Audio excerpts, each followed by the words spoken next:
called a medic. This beat came to me on a stretcher. In the lab, I step to the mic and feel like I'm Dexter. I'm a man, dark world, but I'm still shining like treasure.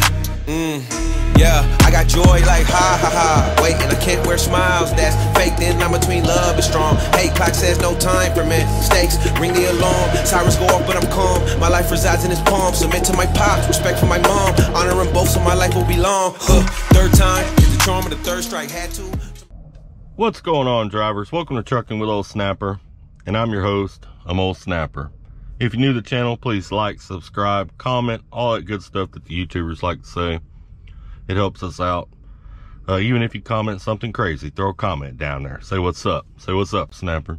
I'm going to talk about something that I do about every 6 months. About every 6 months or so on this channel, I talk about this. These type videos don't get a lot of views. A lot of people don't like to face this reality, or they just don't want to hear about it, and that's fine. I understand that. It's really important as a driver that we talk about this, that this is something that we keep in the forefront of our mind. In case you're wondering what it is, and the title didn't give you any hint, it's mental health in trucking. It's very easy to become depressed, get complacent, to get to feeling down, whatever you want to call it. It's really easy to slide off into a really deep depression in trucking. A lot of our time out here on the road is spent just like I am right here. I'm parked on a little dirt pull-off.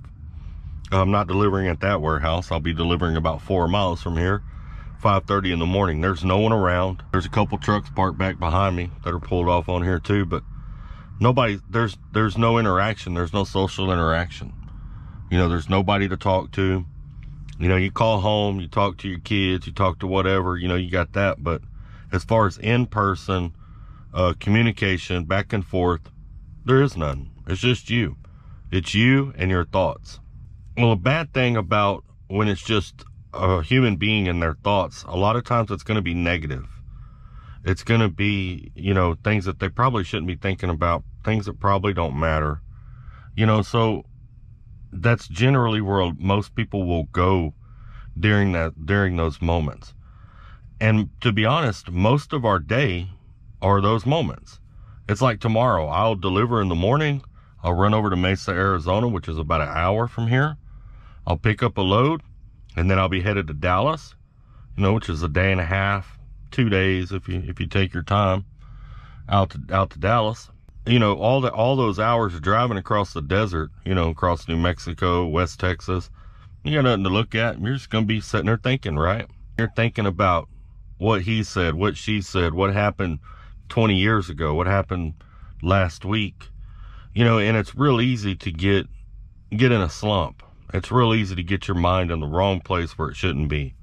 You might be thinking about a conversation you had with a dispatcher that didn't go well, and, or a tone that someone had, or it could be any number of things. You begin to get real negative. And I don't know if you've noticed, but a lot of drivers get real negative about everything. Those are signs of depression. Those are signs of clinical depression. Getting angry can be a sign of depression. Quick-tempered, getting mad about nothing, those can be signs of depression. And if you're looking for signs in yourself or in others around you, you look for personality changes, drastic personality changes that are not like them normally.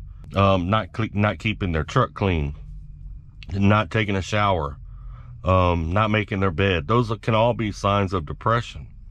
Because when you're depressed, you don't really want to do anything. You just exist. You feel like the world's after you. You feel like everything's going wrong. You don't matter nowhere. You start doing things that might make you feel better, like maybe putting others down, maybe getting on the internet and talking crap about some video you saw, talking crap to the guy that made it.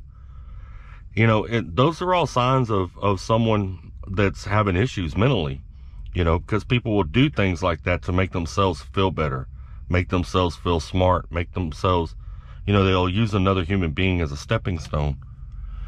So you gotta watch for that, both in yourself and other people. I have a habit sometimes when somebody will, like on some of my videos, they might say something, might say that was dumb or something like that, and then I'll respond to them with a negative response. And then later I'll think about it and I'm like, that's not right. I may go back and take that negative response off, because I don't know what they're going through and I don't know that individual. And if they're responding negatively, there's a strong possibility that they may be going through something in their life. They may be going through something mentally. They may be having a hard time. So I need to take that into consideration. Let them get it out their system. You know, it don't hurt me none. To be honest with you, when someone leaves a bad comment, most of the time, I ain't going to remember it in 20 or 30 minutes. You know, you get enough comments that you just don't remember it. So if it's not going to hurt me, why try to hurt them back, right? You know, and I think that's something a lot of creators like need to try to take into consideration when they're getting derailed with horrible comments or things going on. Those are some ways to identify it kind of in yourself. Now there's ways to prevent it from happening as well. One of the things to do is to exercise. I don't know if some of y'all saw, we kind of had that fitness thing going on, which I'm going to be starting over and starting again, because I went home and I didn't do any fitness. I'm going to be starting it again. I'm going to start over day one. I want 30 solid days without a break. You know, whenever I walk, exercise, do things like that, my mood is better. My overall feeling in life is better. I'm not near as depressed. I'm not near as upset. Exercise is vitally important to human beings. It is very important to human beings. Another thing that's important is how we eat. If you put trash in your body, you're just going to get trash back out. This processed food we got in these truck stops, even Subway, you know, if you get to researching Subway's meat and stuff, all that stuff's, ultra processed, got a lot of preservatives in it. It ain't good for you at all. Not at all. And you're putting bad stuff into your body. It's not going to help your mind either. It's not going to help your mind with clarity. You may feel sluggish. You know, if you're going through a depression of any kind, it may make it worse. You know, so take that into consideration as well. I know some of you out there might be saying, well, that's all we got. No, you can go to Walmart. You can get better food. You know, you got other options. Walmart will even deliver it to you in most places. You know, so there's no reason to be eating that junk in a truck stop unless you're just lazy. You know, so stop being lazy and get you some good food. Get you some food that'll make you feel better, that'll make you feel good about yourself. That's a couple of ways to prevent it. Another thing you can do if you're already starting to get depressed and you don't know what to do, talk to somebody. Leave a comment on this video. Tell me about it. I read my comments, whether I respond to them or not. If they're really bad, sometimes I don't respond to them. I just go on. But if you're going through it, leave a comment. Write it out. Sometimes that'll help you feel better because you get it out. That leads me into journaling. And even you men out there, y'all can journal. There's nothing wrong with getting a notebook and writing your day out every day. I promise you, whatever's bothering you, by the time you finish writing, it ain't going to bother you anymore. Same thing with taking a walk. Most of the time, if I got a problem, if I got something that's on my mind or something that's bothering me, I can get out of my truck and I can start walking. Dude, I won't be 15 minutes into a walk and I'll feel better and won't even remember what it was that was bothering me. But you got to actually do those things. You know what I'm saying? You can't just say that's what you're going to do and then not do it. You have to actually do those things. Then there's another option. You can get counseling now without actually going to the office of a counselor. You can get it through text messaging. You can get it through phone calls. And most of them will take insurance. So if you're working as a company driver, you can pay insurance and do it. If you're a lease operator or an owner operator, pay cash. Pay the $60, $70 to get you some counseling. That counseling will do you a whole lot of good. It may make you feel better. You know what I'm saying? But at any rate, you need to get some sort of help. And I think a big problem in our industry is guys get worried like, oh, well, if I admit I'm depressed, I'm going to lose my job. That's not necessarily true. All right. Now, if you get to the point that nobody can deal with you anymore, you may lose your job. If you get to the point that you're suicidal and people catch that, you may lose your job. So you actually have a higher risk of losing your job by not treating it and getting it under control than you do if you just go ahead and get it treated and get under control. All right. Some of those medications you can't take as a driver. I completely get that. But there are other options. You don't have to always take medication to solve a problem. In today's day and time, we've gone too much to go into medications. You know, medications a lot of times don't do anything but mask the issue. They don't really fix anything. They just mask whatever it is. Things that will fix depression are exercise, steady exercise on a regular basis, having a regular sleep routine, getting your truck clean, being proud of your area, being proud of what you do for a living, you know, eating right, eating healthy, and talking to people as much as you can. Look, I'm not a real social person either. And odds are if somebody walked up in my window right now and wanted to chat with me, I'd probably be frustrated because I'm just not that social. I'm not that guy. I'm not a social butterfly. It takes a really special person that knows what they're doing in order to get me to talking, you know, unless I'm doing one of these, it's a little bit different, right? I'm very much to myself. But sometimes we need to make ourselves have that social interaction because as human beings, it's not normal to not have that social interaction. And then I'm going to give you one last final thing that might help you, and I hope this helps some of you out there. I call it the common denominator. All right? And here's what the common denominator is. No matter what's going on in life, I look for the common denominator. All right? If you've had, if something keeps happening, what's the common denominator in it? A lot of times you're going to find out the common denominator in a lot of your issues is yourself. Okay? So if you realize, hey, I'm the common denominator in all of these issues. I'm the one thing that's present in all of these issues. Well, then you need to self-reflect.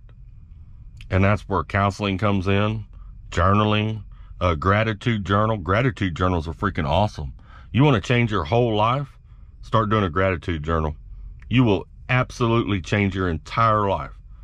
And what a gratitude journal is you take a notebook, and every day, at the end of your day, before you go to bed, you write down 3 good things that happened that day. They got to be specific to that day, though. You know, not generalized good things, but 3 good things that are specific to that day that happened to you. What it does is, over the course of a few weeks, is it starts training your mind to look for good things going on throughout the day, because your mind realizes, okay, tonight before we go to bed, we're going to write down 3 good things that happened today.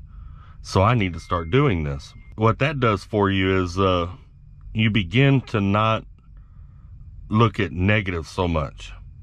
You're not focused on the negative because your mind's only going to be focused on one thing. And if you're constantly looking for positive throughout your day, well, then your mind's not going to notice the negative stuff. And that's why I'm telling you, it is a drastic change. It can create a drastic change in your life. Just simply a gratitude journal. Take you 5 minutes. It's real hard to do at first, because at first your mind, you're going to have to really think about 3 good things that happened that day. And you're going to feel like nothing good ever happens. And when someone says that, it's actually a sign that their mind they've trained their mind to look at nothing but negative stuff, because good things happen all day, every day. And once you start doing that, you'll start noticing it. Hey, man, this lady was really nice to me today. She didn't have to be. Or, man, this gentleman opened the door for me. That felt good. Ain't nobody opened the door for me in a while. You know, I thought I wasn't going to be able to get on the highway. I thought I was running out of road. Man, and this car went out of their way to back up and hold traffic and let me get in there. You know, those are the types of things, and you'll train your mind, and as you do that, you're going to see more and more good things start happening.